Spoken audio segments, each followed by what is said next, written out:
तो hello everyone, कैसे हो आप लोग? तो आज की इस वीडियो में हम लोग देखने वाले हैं series and parallel connection of resistors. ठीक है, मतलब कि रजिस्टर्स को हम लोग सीरीज में जोड़ते हैं और पैरेलल में जोड़ते हैं, तो आखिर वो किस तरीके से काम करता है। और साथ ही हम लोग इससे रिलेटेड न्यूमेरिकल्स को भी समझने वाले हैं और समझेंगे कि पैरेलल कनेक्शन सीरीज कनेक्शन से बेहतर कैसे होते हैं। तो रेजिस्टेंसेस को हम लोग जानते हैं कि दो तरीके से ऐड कर सकते हैं। एक होता है हमारा सीरीज कनेक्शन, एक होता है हमारा पैरेलल कनेक्शन। ठीक है, सीरीज कनेक्शन क्या होता है? जब रेजिस्टर्स को हम लोग एंड टू एंड जोड़ते हैं कुछ इस तरीके से। ठीक है, यहाँ पर हम लोग रजिस्टर क्या कर रहे हैं कि इसका एंड जहां से हो रहा है वहीं से फिर दूसरा का स्टार्टिंग हो रहा है, और फिर इसके एंड से फिर दूसरे का बिगनिंग हो रहा है। तो इस टाइप के कनेक्शन को हम लोग कहते हैं सीरीज कनेक्शन। जबकि वहीं पर पैरेलल कनेक्शन में क्या होता है कि सारा रजिस्टर्स ना सेम पॉइंट से कनेक्टेड होता है। जैसे कि यहाँ पे हम लोग देख रहे हैं, ये एक रजिस्टर हो गया, एक दूसरा रजिस्टर हो गया, तो यहाँ पर एक तीसरा रजिस्टर है। इस तरीके से हम लोग ढेर सारे रजिस्टर्स को कनेक्ट कर सकते हैं। तो इस प्रकार के कनेक्शन को हम लोग कहते हैं पैरेलल कनेक्शन। तो सबसे पहले हम लोग समझते हैं सीरीज कनेक्शन के बारे में, उसके बाद हम लोग आगे बढ़ते हुए देखेंगे पैरेलल कनेक्शन। तो सीरीज कनेक्शन क्या आता है? जहां पर हम लोग रजिस्टर्स को एंड टू एंड जोड़ते हैं। अच्छा, इस काइंड ऑफ रजिस्टर्स में ध्यान देने वाली बात क्या है? यहाँ पर पोटेंशियल डिफरेंस जो होता है डिफरेंट होता है। इस बात को एकदम नोट डाउन कर लेने के लिए, ठीक है, कि पोटेंशियल डिफरेंस जो हमारा सीरीज कनेक्शन होता है उसमें डिफरेंट होता है। जबकि करंट के साथ क्या होता है? तो करंट सेम रहता है। तो एक्चुअली में करंट क्या होता है? करंट होता है फ्लो ऑफ चार्ज। करंट होता है फ्लो ऑफ चार्ज। तो यहाँ पर हम लोग क्या देखते हैं कि जब हम लोग सीरीज कनेक्शन में जोड़े हुए हैं रजिस्टर्स को, ठीक है, तो चार्ज को फ्लो करने के लिए सिर्फ एक ही पाथ है। एक ही पाथ से सारे चार्जेस को फ्लो करना है, सारे इलेक्ट्रॉन्स को फ्लो करना है। इस वजह से जितना इलेक्ट्रॉन्स इस पॉइंट के थ्रू पास करेगा उतना ही इलेक्ट्रॉन्स को इस पॉइंट के थ्रू भी पास करना होगा, और ठीक उतना ही इलेक्ट्रॉन्स को हर एक पॉइंट के थ्रू पास करना होगा। इसका मतलब करंट जो है वो हर एक पॉइंट पे सेम रहेगा। ठीक है, और अगर करंट सेम है तो ध्यान देंगे पोटेंशियल डिफरेंस डिफरेंट होगा। ठीक, अब हम लोग चलिए डिराइव करते हैं expression for series connection of resistors. मतलब अगर हम लोग तीन रजिस्टर्स के लिए पहले देख लेते हैं, अगर उसको हम लोग सीरीज कनेक्शन में ऐड करते हैं तो उस कंडीशन में जो टोटल रेजिस्टेंस होगा उसका क्या एक्सप्रेशन आने वाला है। तो मान लेते हैं कि यहाँ पे तीन रजिस्टर्स है, R1, R2, R3। इन सबको हम लोगों ने एक पोटेंशियल डिफरेंस के सोर्स के साथ कनेक्ट किए हुए, जिसका पोटेंशियल डिफरेंस है D। और यहाँ से करंट I जो है वो फ्लो कर रहा है। ठीक है, तो इस कंडीशन में अगर हम लोग देखें तो पहला वाला जो रजिस्टर है, इसके अक्रॉस कितना पोटेंशियल होगा? मान लेते हैं इसके अक्रॉस जो पोटेंशियल है वो है V1। दूसरे वाले के अक्रॉस कितना होगा? V2। और तीसरे वाले के अक्रॉस कितना होगा? V3।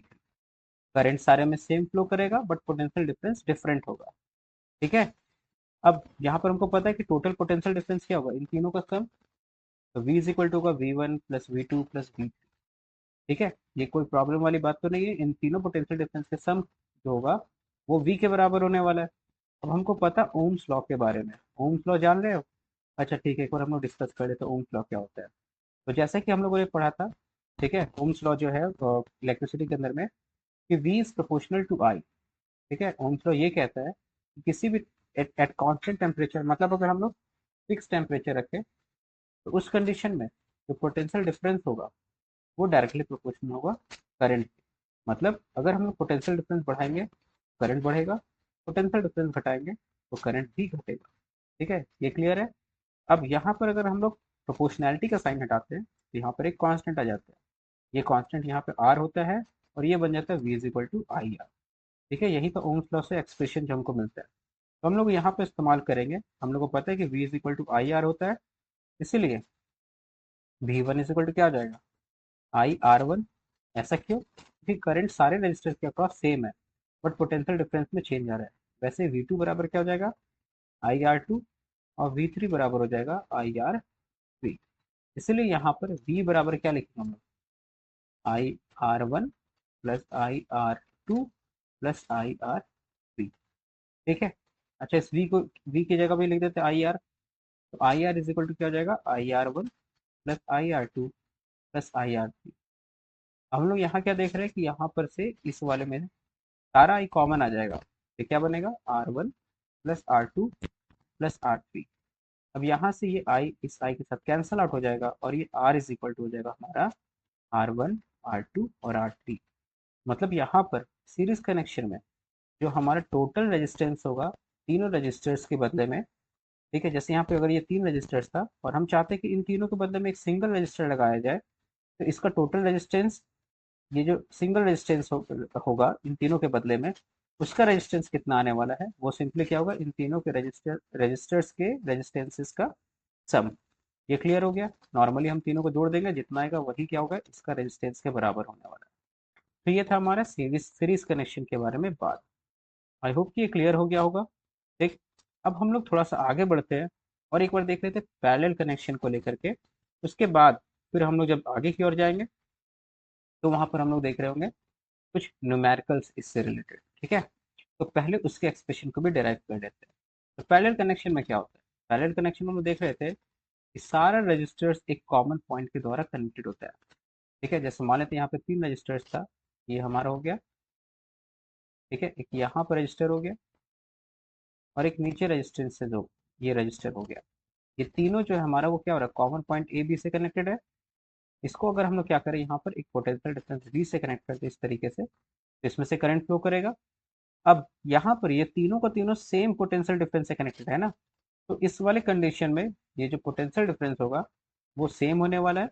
लेकिन करंट के साथ क्या होगा, तो यहाँ से मान लेते हैं आई करंट अगर गया, तो यहाँ पर जैसे ही चार्ज पहुंचेगा, करंट पहुंचेगा, तो उस कंडीशन में क्या होगा, ये 3 पार्ट में डिस्ट्रीब्यूट हो जाएगा। ठीक है, ये इक्वली डिस्ट्रीब्यूट नहीं होगा, कुछ करंट ये लेगा अपने कैपेसिटी के हिसाब से, सब अलग अलग लेगा। तो उस कंडीशन में यहाँ पर करंट जो होगा वो डिफरेंट हो जाएगा। ठीक है, तो ये ध्यान देने वाली बात है कि पोटेंशियल डिफरेंस जो होगा यहाँ पर, सॉरी पोटेंशियल डिफरेंस, सॉरी ठीक है, पोटेंशियल डिफरेंस जो है वो सेम रहेगा, लेकिन करंट क्या हो जाएगा यहाँ पर, डिफरेंट हो जाएगा। आई होप कि क्लियर हो रहा होगा। ठीक है, तो हम लोग क्या देखें यहाँ पे कि in parallel connection potential difference is same लेकिन करंट डिफरेंट। अब इसका एक्सप्रेशन देखते हैं कि अगर हम लोग क्या करें कि इन तीनों रजिस्टर्स के बदले अगर एक सिंगल रजिस्टर लगाना चाहते हैं, तो इसका रेजिस्टेंस का कितना वैल्यू लेना होगा उसको समझते हैं इस एक्सप्रेशन। ठीक है, उसका वैल्यू क्या होगा वो देखते हैं। तो यहाँ पे 3 रजिस्टर ले लिए थे, R1, R2, R3। यहाँ पर पोटेंशियल डिफरेंस हम लोग मान लेते हैं अप्लाई किए यहाँ पर V। ठीक है, और यहाँ पर जो करंट फ्लो कर रहा है हमारा वो I है। इन तीनों रजिस्टर के अक्रॉस जो करंट होगा वो क्या होगा, डिस्ट्रीब्यूट हो जाएगा। ये I1 ले लेगा, ये I2 और ये मान लेते हैं I3। तो यहाँ पर हम लोग क्या देख रहे हैं कि I जो होगा टोटल करंट वो इन तीनों के सम के बराबर ही होने वाला है, सिंपल सा। अब हमको ओम्स लॉ से क्या पता है, ओम्स लॉ से हम लोग जानते हैं कि V इज इक्वल टू क्या होता है, आई आर। तो यहाँ से हम लोग I बराबर क्या लिख सकते हैं, V बाई आर लिख सकते हैं। अब जब I is equal to V by R हो गया, I1 क्या हो जाएगा, V by R one, V same रहेगा। ठीक है, वैसे ही I2 बराबर क्या हो जाएगा, V बाई आर टू, और I3 बराबर क्या हो जाएगा, V बाई आर थ्री। अब इन सारे वैल्यूज को अगर हम यहाँ पे पुटअप करें, तो I की जगह क्या लिख सकते हैं, V by R is equal to V by R one plus V by R two plus V by R three. अब ऊपर में से V कॉमन आ जाएगा, निकाल लेते हैं। क्या बनेगा यहाँ पे, 1/R1 plus 1/R2 plus 1/R3। अच्छा, अब ये V से V कैंसिल हो जाएगा एक बार में, ये बचा क्या, 1/R is equal to 1/R1 plus 1/R2 plus 1/R3। मतलब अगर 3 रजिस्टर्स हमारा पैरेलली कनेक्टेड होगा, तो हम अगर उन तीनों के बदले एक इक्विवेलेंट रजिस्टर निकालना चाहते हैं जिसका रेजिस्टेंस कितना के बराबर होगा, तो उसके रेजिस्टेंस का रेसिप्रोकल जो होगा 1/R जो होगा वो बराबर होगा 1/R1 plus 1/R2 plus 1/R3। ये एक्सप्रेशन होता है जब 3 रजिस्टर्स को हम लोग पैरेलली कनेक्ट करते हैं। ठीक है, अब हम लोग इन सारी चीज़ों को समझते हैं न्यूमेरिकल्स के माध्यम से। ठीक है, तो सबसे पहले न्यूमेरिकल है यहाँ पे, जहाँ पर हम लोग को टोटल रेजिस्टेंस पता करना है। यहाँ पर 4 रजिस्टर्स जुड़ा हुआ है, ये मिक्स कंडीशन में जुड़ा हुआ है, सीरीज में भी है, पैरेलल में भी है। तो पहले अगर हम लोग यहाँ पे देखें कनेक्शन को, तो ऊपर वाले पार्ट को देखें तो ये दोनों रजिस्टर्स आपस में सीरीज में कनेक्टेड है। तो यहाँ पर हम लोग क्या करेंगे, सीरीज का फॉर्मूला लगा लेंगे। ठीक है, वैसे नीचे में ये दोनों भी सीरीज में कनेक्टेड है, तो इन दोनों के बदले अगर हम चाहें तो ऊपर वाला दोनों के बदले में एक सिंगल रजिस्टर ड्रॉ कर सकते हैं, जिसका नाम हम लोग R1 दे देते हैं। वैसे ही नीचे वाले में इन दोनों के बदले में एक सिंगल रजिस्टर ड्रॉ कर सकते हैं, जिसका नाम हम लोग R2 दे देते हैं, और देखते हैं R1 और R2 का वैल्यू क्या आता है। तो R1 सिंपली सीरीज में है, तो इन दोनों के सम के बराबर होगा। तो R1 हो जाएगा 10 ओम प्लस 20 ओम, है ना, सीरीज में ये कितना हो जाएगा, 30 ओम। तो हमारा R1 का वैल्यू आ जाएगा 30 ओम। वैसे ही अगर हम लोग R2 निकालें, ये भी सिंपली सम होगा 5 ओम प्लस 25 ओम, कितना हो जाएगा, ये भी 30 ओम आ गया। ये क्लियर है। अब इन दोनों को हम लोग ध्यान से देखें, ये दोनों हमारे रजिस्टर सीरीज पैरेलल में दिख रहा है, क्योंकि देखो कॉमन पॉइंट से ये भी कनेक्टेड है दोनों रजिस्टर, और इस तरह भी दोनों रजिस्टर्स कॉमन पॉइंट से कनेक्टेड है। तो इस कंडीशन में जो टोटल रेजिस्टेंस होगा, इसके लिए हम लोग को पैरेलल वाला फॉर्मूला लगाना होगा।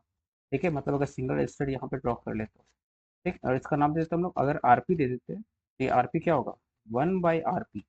ठीक है, फॉर्मूला क्या कह रहा था, रेसिप्रोकल। तो रेसिप्रोकल मतलब 1/RP is equal to 1/R1 plus 1/R2। ठीक, अगर हम लोग अब इन दोनों को ऐड करें तो ये कितना हो जाएगा हमारा, यहाँ पर कर लेते हैं हम लोग, तो 1/RP is equal to 1/R1, R1 का वैल्यू कितना था 1/30 प्लस R2 का वैल्यू 1/30। इन दोनों का एलसीएम अगर ले लें हम तो ये 30 हो जाएगा, और यहाँ पर 1 प्लस 1 हो जाएगा, 1/RP के बराबर। अगर इसी को अगर हम लोग आगे बढ़ाएं तो कितना हो जाएगा, 1/RP इज इक्वल टू 2/30। ये 1/RP आया, लेकिन हमको को चाहिए कि आरपी, दोनों तरफ रेसिप्रोकल उल्टा कर देते हैं। तो आरपी इज इक्वल टू, ये 1/RP, आरपी बन गया, आरपी ऊपर गया 1 नीचे, तो 30 ऊपर जाएगा और 2 नीचे आ जाएगा, ये कट जाएगा 15 बार में। तो आरपी का वैल्यू आ गया हमारा 15 ओम। ठीक है, तो यहाँ पर हम लोग क्लियर हो गए, यहाँ पर इसका वैल्यू क्या आने वाला है टोटल रेजिस्टेंस का, वो 15 ओम आने वाला है। ठीक, और कुछ न्यूमेरिकल्स हम लोग ट्राई कर लेते हैं। तो देखते हैं अगला, यहाँ पर ठीक है, यहाँ पर 3 रजिस्टर्स दिख रहा है, एक 7 ओम, एक 5 ओम और एक 10 ओम है। अगर हम लोग ध्यान से यहाँ बढ़े, ये पहला रजिस्टर क्रॉस किए, उसके बाद यहाँ पर से ये दोनों रजिस्टर्स हमारा क्या हो गया, ये पैरेलल आ गया। तो पहले हम लोग क्या करेंगे, अगर इसका इक्विवेलेंट मतलब इसके बदले में एक सिंपल रजिस्टर बनाए, पहले ये 7 ओम जैसा था वैसे ही कर देते हैं, और इन 5 और 10 के बदले में एक सिंगल रेजिस्टेंस ड्रॉ कर देते हैं, ये ठीक है। और इसका नाम हम लोग दे देते हैं R1। तो ये R1 कैसे निकलेगा, ये दोनों रजिस्टर चूंकि पैरेलल में, तो पैरेलल का फॉर्मूला लगा लेंगे हम लोग। तो यहाँ पर 1/R1 इज इक्वल टू हो जाएगा 1/5 प्लस 1/10। एलसीएम लेंगे तो ये कितना हो जाएगा हमारा, 5 पर 10 करते हैं हम 10, यहाँ पर 2 plus 1, 1/R1 is equal to हो जाएगा 3/10। अब इन दोनों तरफ रेसिप्रोकल अगर कर दे तो यहाँ से क्या हो जाएगा, R1 इज इक्वल टू 10/3, मतलब 3.33 ओम, मतलब 3.3 ओम अप्रॉक्स। अब हम लोग चाहते क्या, इसका वैल्यू आ गया। अब इन दोनों के बदले में एक सिंगल रजिस्टर ड्रॉ करना चाहते हैं, मतलब उसका रेजिस्टेंस पता करना चाहते हैं। तो ये सिंपली दोनों सीरीज में है, यहाँ पर हम लोग लिख लेते हैं इसको आर एस, अगर नाम दे दे तो ये आर एस कितना के बराबर हो, 7 प्लस R1। R1 का वैल्यू कितना था 3.3, तो ये आ जाएगा हमारा 10.3 ओम के बराबर। तो आई होप कि ये क्लियर हो गया हो किस तरीके से हम लोगों ने यहाँ पर टोटल रेजिस्टेंस जो है पता किया। ठीक है, अगर कोई प्रॉब्लम हो, कोई भी डाउट हो तो प्लीज़ कमेंट सेक्शन में बताएं, मैं उसका रिप्लाई पक्का करने वाला हूँ। अब हम लोग आते हैं थर्ड वाले को देखते हैं।